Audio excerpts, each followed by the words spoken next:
special agribusiness report. Getting back to business, Harvest Agro and Processing Company Limited CEO Goke Adeyemi speaks on the company's performance and offerings amid the COVID-19 pandemic.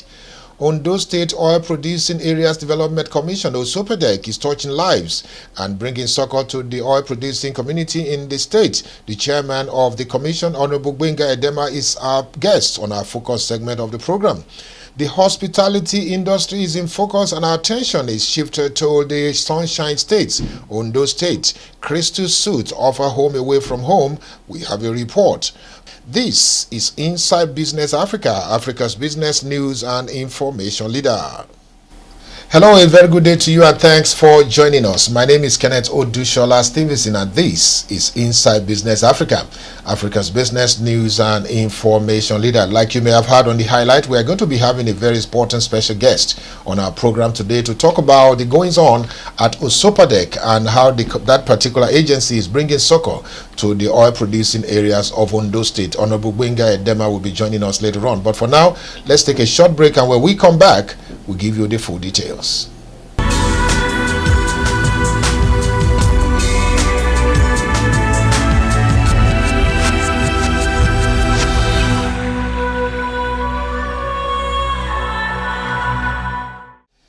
Welcome back. You're still Inside Business Africa, Africa's business news and information leader. Thanks for staying with us. The COVID-19 pandemic may have hampered so many operations across the globe, especially within the corporate world. The agro-allied sector in Nigeria was also affected because there was movement disruption and many other things. However, some operators that are getting back to business are saying that they are looking forward with optimism to a very robust performance. Harvest Agro and Allied and Processing Limited is an Ogun State-based organization operating in the industry, and the Managing Director, Chief Executive, Mr. Goke Adeyemi, speaks in this special report on the sector vis-a-vis the offerings of the Agro, Allied and Processing. Food and agribusiness form about $5 trillion global industry that is only getting bigger. If current trends continued, by 2050, calorie demand would increase by 70% and crop demand for human consumption and animal feed would increase by at least 100%. Meeting this demand won't be easy. For example, 40% of water demand in 2030 is unlikely to be met, and more than 20% of arable land is already degraded. Sensing an opportunity, strategic and agribusiness investors are racing to capture value from the technological innovation and discontinuities in food and agriculture, with Ogun State-based Nigerian company Harvest Agro tapping into the opportunities and providing the needed products through a well-guided vision and mission. Mr. Goke Adeyemi is the Managing Director and Chief Executive of Harvest Agro and Processing Limited, a big player in the industry.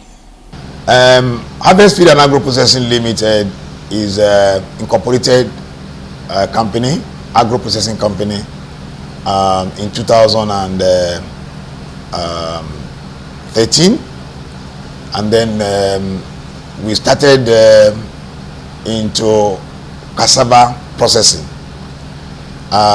Initially we were into farming of cassava, and we still do, by the way, but later we now went into processing of cassava into food grade edible starch. So I'm grounded in processing of food, in Nigeria. Is it beer? Is it malt? Is it food? Several food products. We are into food manufacturing, but in the agro processing of food manufacturing. We produce starch that food industries or other industries utilize for their own products. There are several products that we have our starch into it, or maybe they are the intermediate products, as it were, that use starch. So that basically is what we have done the last 4 years. To identify markets and companies that may be attractive, collaboration forms part of the business survival strategy in the agribusiness sector. And what has been the position of Harvest Agro in that regard? We are still learning. In Nigeria, most people want to go it alone, but that's not the solution to it. we cannot go it alone.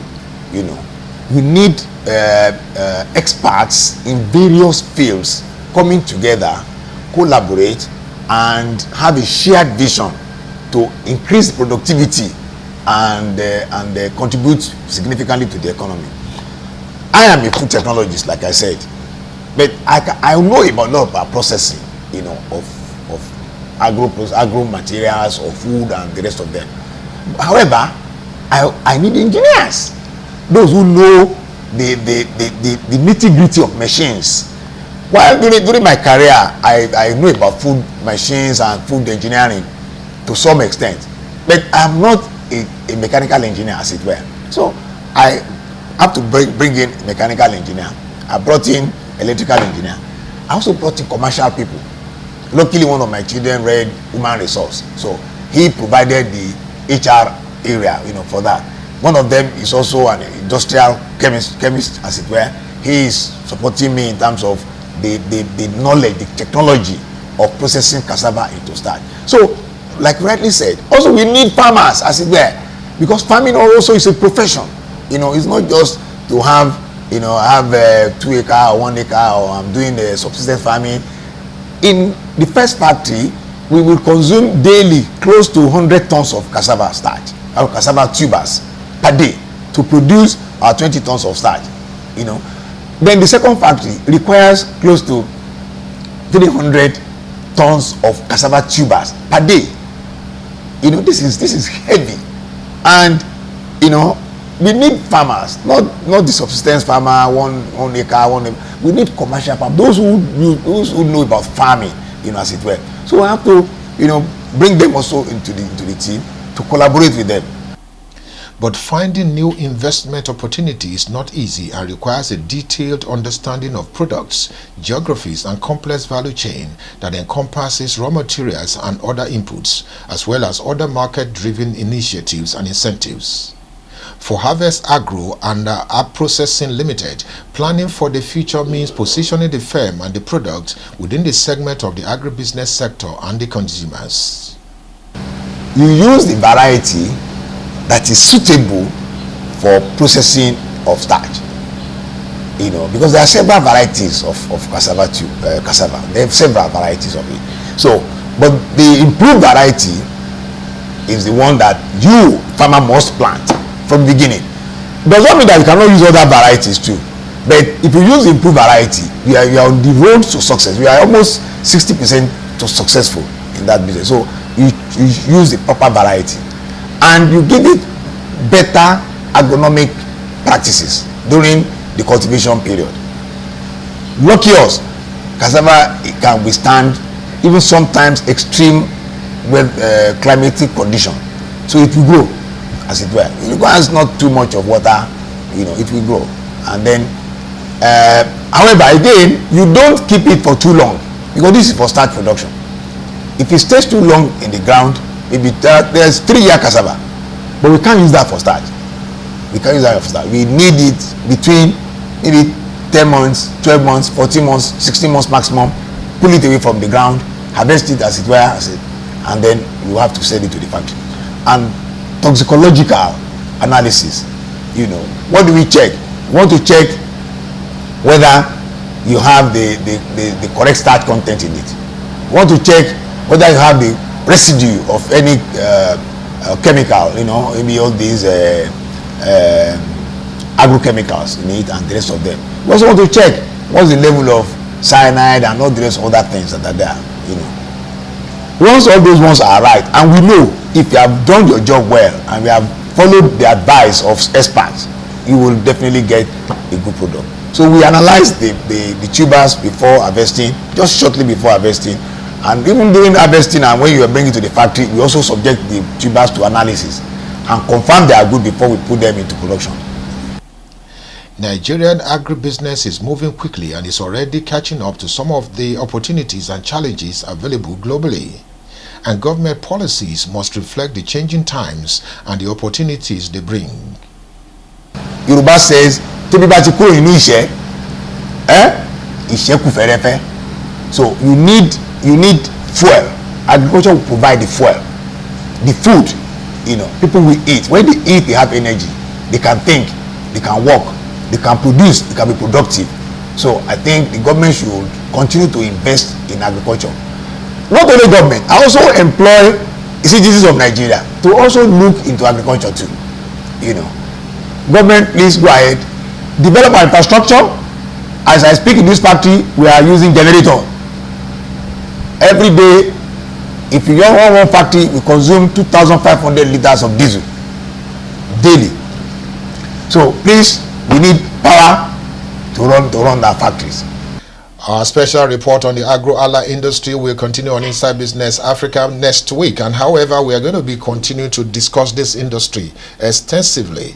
And there is a webinar that is being planned to actually look at holistically into the agricultural value chain. And don't forget, AgriCorp Nigeria is still going to be holding on the 25th of August. It might be virtually, it might be in person, depending on the circumstances at that time. When we come back right after this commercial break, we'll talk about the hospitality industry and look at the Sunshine States, Ondo State. Stay with Inside Business Africa. We'll be right back.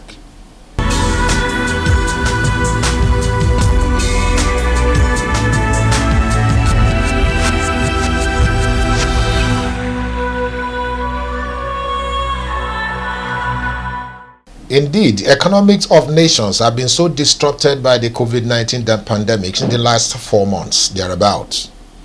The hospitality and tourism industry are no exception, because that industry has been so disrupted because hotels are not even allowed to operate. However, the airports have also been closed. Indeed, some operators are getting back to business and preparing themselves for the challenges ahead, bringing what they have to offer to the general public.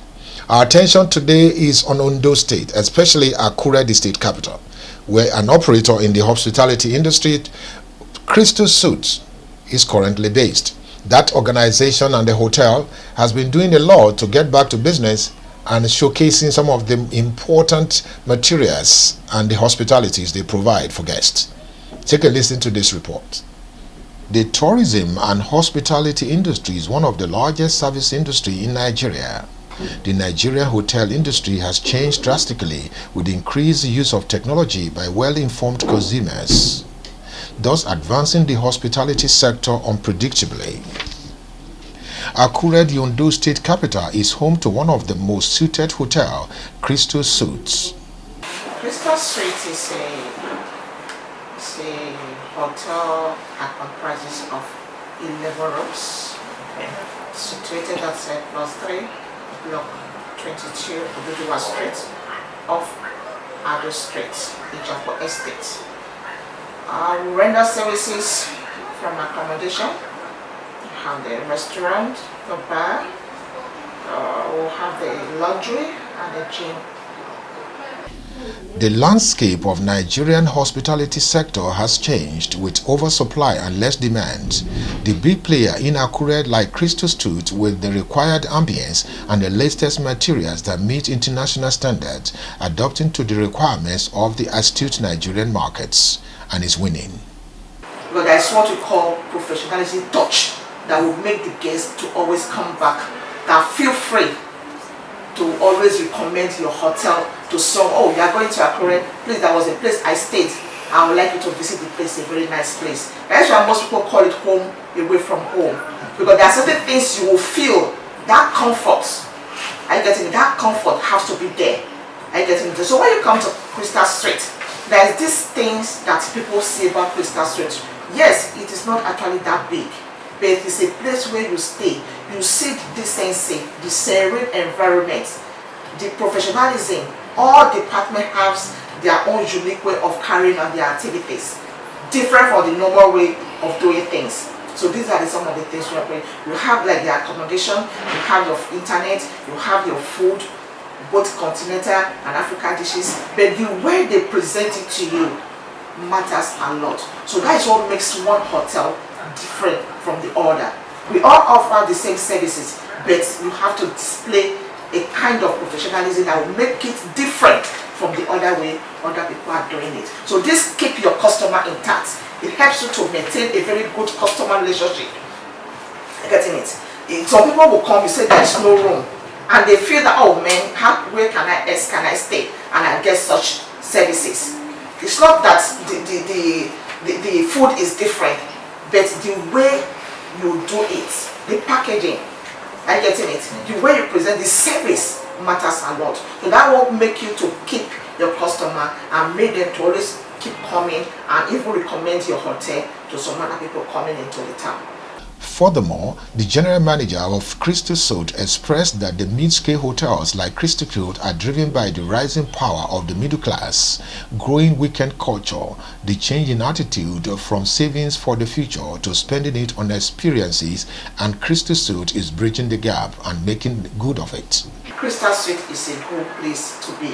If you have not known the place, most people will tell me, I don't know that hotel. How long has it been existing? I will tell you, so wow, in this Jackpot in Akure, sure it is, because there is the Crystal South is a place that if you don't know, you won't know that there is a hotel. It looks like a residential place. Are you getting it? Because it's meant for VIPs. We host kings. I wouldn't want to mention them for security purposes. We hold kings. We hold their excellency, ex-governors, senators, and all that. Are you getting it? We have MDs of banks. They come, they stay, they feel at home. Nobody knows you are in town. So that is one of the reasons why people actually love Crystal South. So I want everybody to visit Crystal South because they will love the place and they will be glad they did. Our special report on the hospitality industry, focusing on the Sunshine State, Ondo State, and Akure, the state capital, to be precise, will continue on Inside Business Africa next time. However, when we come back, right after this commercial break, we'll be still talking about Ondo State, but this time we're going to be meeting with the chairman of Osopadec, Honorable Gbenga Edema, to tell us about what the agency has been doing in the last 3 years of the administration of Oluwarotimi Akeredolu SAN. We'll be right back.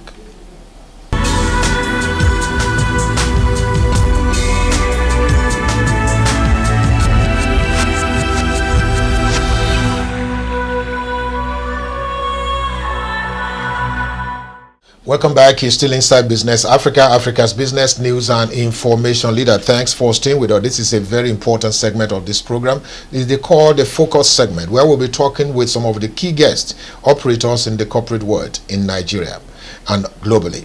Today, we are going to be focusing on a very important agency in Ondo State, Ondo State Oil Producing Areas Development Commission. It's called Osopadec for short. The current chairman of that commission, Honorable Gbenga Edema, is a barrister, is a former member of the State Assembly, and also a very important personality in the government of Oluwarotimi Akeredolu indeed. Let me use this opportunity to welcome Mr. Gbenga Edema to this important program. Thank you. Now let me go straight to my first question, because it's important for us to establish the basis and also the agency we are talking about, having introduced you for a bit about you.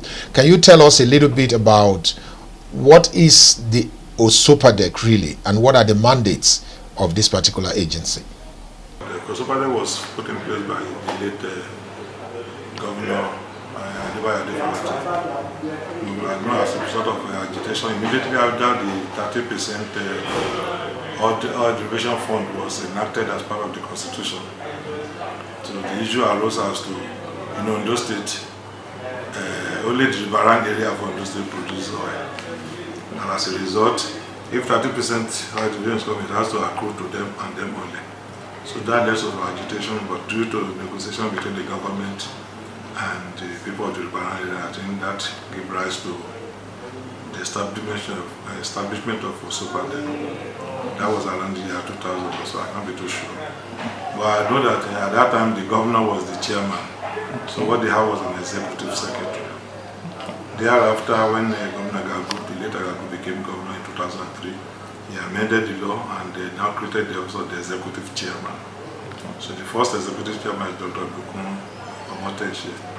Well, having established that, I think it's important to go straight to talk about in the last 3 years of the administration of His Excellency Arakunrin Oluwarotimi Akeredolu SAN.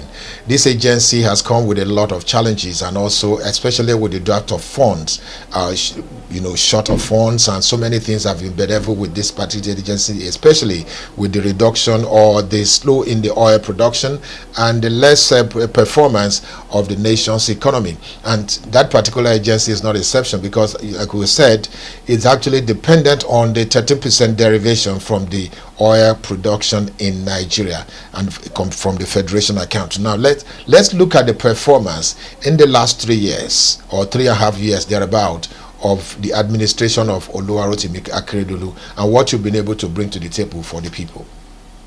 Okay. People fail to talk about the good side of Osopadek. Yes, and like the red-head lizard that falls down from the rope tree. You see, if he shakes his head, he says, if nobody praises me, I will have to praise myself.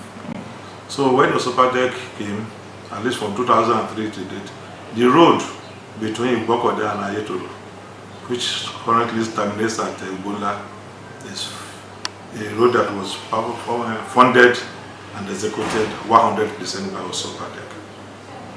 Osopadek had done a lot of good things.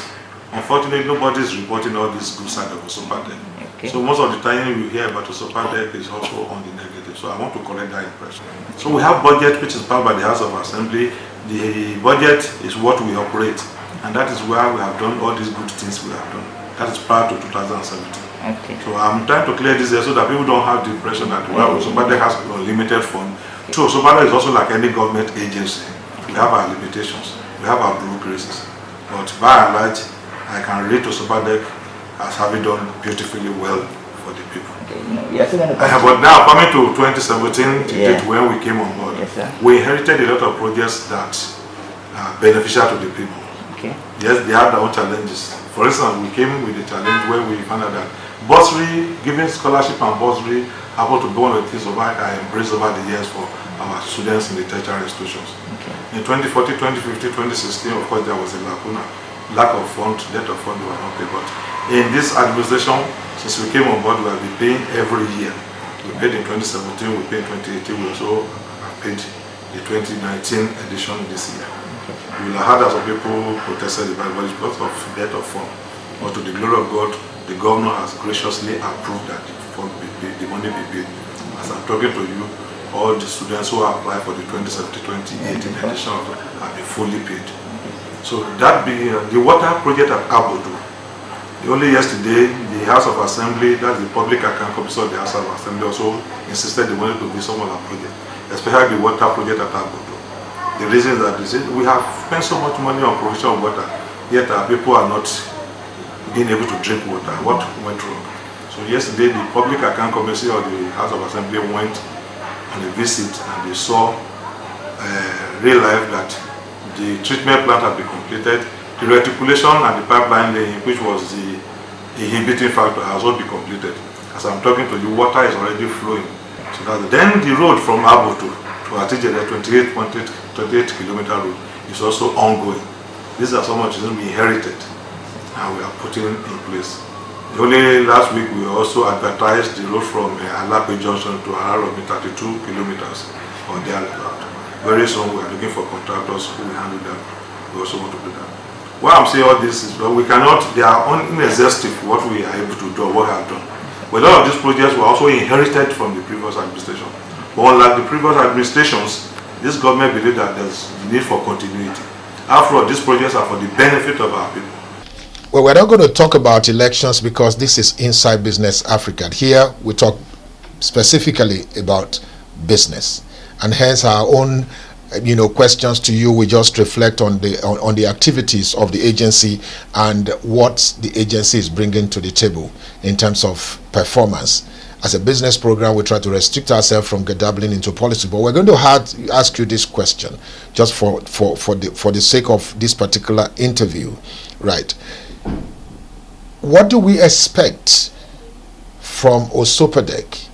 And can you speak about also the support you're giving to the governor, which I have asked you about earlier on? Any other information you would like to give us, especially in supporting the election of the current governor that is going for, the second time?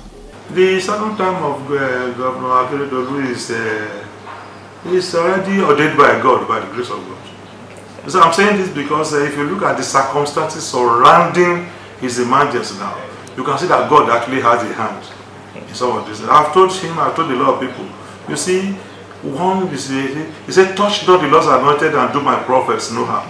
And I have said, power belongs to God. Nobody gets anything except it's given from him from above. So, but by and large, what we can do is that I have told our people, you don't change a winning team.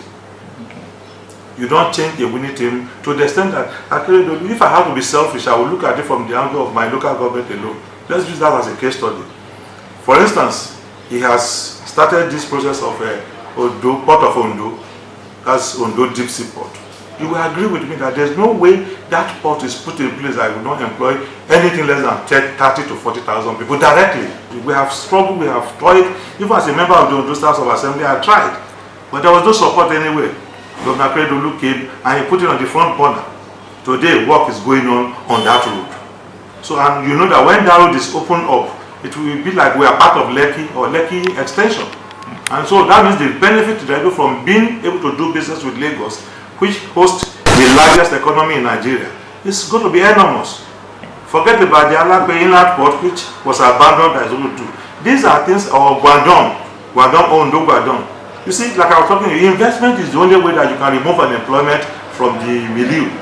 And if all these projects, like we are talking about, are put in place, courtesy of Governor Akeredolu, then what am I complaining about? That means the issue of unemployment, apart from the physical development and the terrain itself will change. So if somebody is doing that now, if you change him now, how are you sure that that project will continue? We have seen a lot of elephant projects, not because they were not good projects, because due to change of government, the new government, they are not interested, it's not our priority.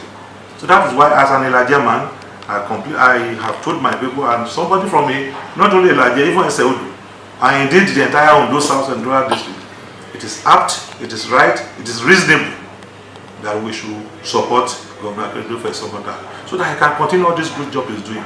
But that one will be the worst for it. He doesn't lose anything. He has a second address. And if they are going to list the people that will be governors in Ondo State, his name will always there, like the photograph we have here. Nobody can take that away from him.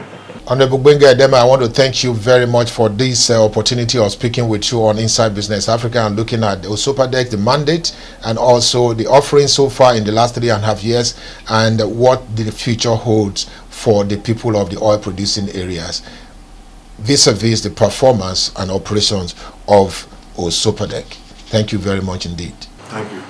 Well, I'm afraid that's about all we have time for on Inside Business Africa for today. Watch out for a very important special of Inside Business Africa, where we'll be talking about the 73rd independence anniversary of India. That particular celebration will be done on Saturday, and on Monday, it is expected that Inside Business will have a very important feature talking about Indian at 73 independence anniversary, and quite a number of organizations are lining up to speak on this. And as you know, Indo-Nigerian relationship has been quite robust, and we'll be able to bring you clips from that celebration, and also a very important report from operators including Prestige Assurance PLC and many other organizations that are operating in Nigeria. It's been Kenneth Odushola Stevenson presenting Inside Business Africa. Thank you again for watching. See you next time.